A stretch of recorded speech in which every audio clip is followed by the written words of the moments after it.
Eh bien le bonsoir, bienvenue dans une nouvelle vidéo et aujourd'hui on va tester le Nesquik, évidemment, donc le original. C'est une grosse boîte, d'accord, parce que c'est super les grosses boîtes. Et je viens de faire l'erreur classique, c'est de mettre du coup la cuillère dans le lait déjà. Bon du coup la strat que on va faire, parce que oui du coup c'est du chocolat en poudre hein, comme vous avez pu le voir, voilà magnifique. En gros la strat c'est très simple, d'ailleurs je sais pas pourquoi il y a ça dans le lait, bizarre. Mais en gros, c'est très simple, la strat, c'est de chauffer un peu le lait au micro-ondes et ensuite après mettre la poudre, sinon après vous allez avoir des grumeaux. Bon, du coup, mettons la poudre. Alors, vu que du coup j'ai mis la cuillère dans le lait directement, malheureusement je vais devoir faire ça comme ça. On va doser à la louche. Et j'en ai mis dans mon tapis, génial! C'est super comme vidéo. Bon. Oh non. Bon, je vais nettoyer ça quand même. Bon, c'est pas grave, je nettoierai ça après la vidéo, de toute façon, c'est pas grave. Bon, du coup, je vais touiller ça, hop, dans le lait, et je crois que j'en ai pas mis assez, donc je vais en remettre. Voilà, donc ça devrait le faire, hop. Donc je vous ai exprès pris une tasse en verre pour que vous puissiez voir. Même si, bon, ça sert à rien, parce que vous voyez que le dessus, en vrai. C'est juste pour moi, aussi pour voir. Voilà, je pense que là, on a une bonne dose. La bonne quantité, c'est avoir cette couleur-là, c'est marron, mais pas complètement couleur chocolat. C'est qu'il est quand même aussi un peu la couleur du lait.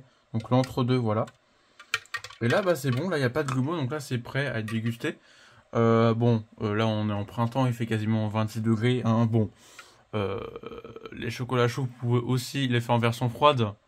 Donc, il y a une strat, c'est soit vous faites chauffer le lait quand même, vous mettez le chocolat en poudre comme ça, et ensuite après vous mettez un petit couvercle et vous mettez ça au frigo, comme ça ça a le temps de refroidir. Le problème c'est que du coup le lait a le temps de tourner, donc je pense que c'est mieux en été de mettre juste le lait froid et mettre le chocolat en poudre et vous touiller, mais du coup il faut attendre un peu plus le temps que ça se dissout, que ça se dissolve un peu plus. Bon, c'est plus chiant en été. Bon bref, je vais déguster ça, hein. Allez.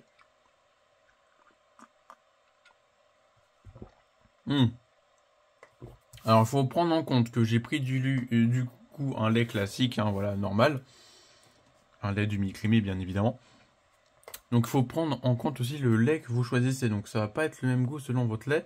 Donc, je vais prendre en compte que le goût du chocolat. Donc, déjà, c'est un chocolat très doux. Qui reste pas en bouche, tu vois. C'est ça qu'on a besoin aussi d'un chocolat en lait. Du chocolat, hein, c'est ce que j'aime bien dire. Du chocolat... Comment on peut dire? Du chocolat chaud, oui, d'accord, c'est ça en fait. C'est un truc pour les matins, un truc qui nous arrache pas, mais qui a quand même du coup un goût de chocolat, un goût très gourmand. Mais après, bon, c'est très classique. Hein. Mais c'est un très bon chocolat en poudre en vrai. Il contient de la vitamine D, Nutri-Score B. D'ailleurs, je vous ai pas montré parce que oui, chaque jour, chaque vidéo maintenant, je vous montre les valeurs nutritionnelles. Il y a beaucoup de choses comme ça fait un peu peur. Mais quand même, il y a de la vitamine D, C.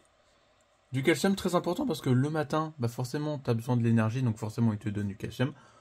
Et du fer, est-ce qu'il y a du fer? Non, ça c'est dans les céréales. Bon. Et en plus, vous avez un petit jeu.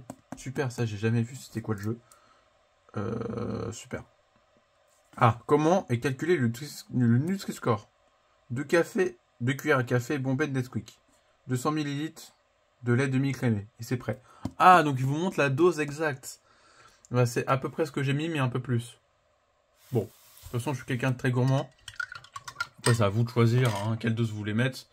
En tout cas, il vous donne la dose idéale pour le meilleur goût. Bon, pour ce Nesquik, pardon, je mets un 7 sur 10. Tu vois, il peut mieux faire. Tu vois, en fait, c'est un chocolat en poudre vraiment... j'ai pas envie de dire bon marché parce que ça doit coûter quand même un peu cher. Mais c'est quand même... c'est super. J'ai pas de mots. J'ai pas de mots là-dessus. On va dire qu'il y a forcément mieux. Mais c'est quand même très bon. Bon, n'hésitez pas à vous abonner, à marquer un petit like. Marquez dans les commentaires quel chocolat en poudre vous aimez. De toute façon, on va tester plein de chocolat en poudre aussi, hein, pas d'inquiétude. Merci à tous, au revoir.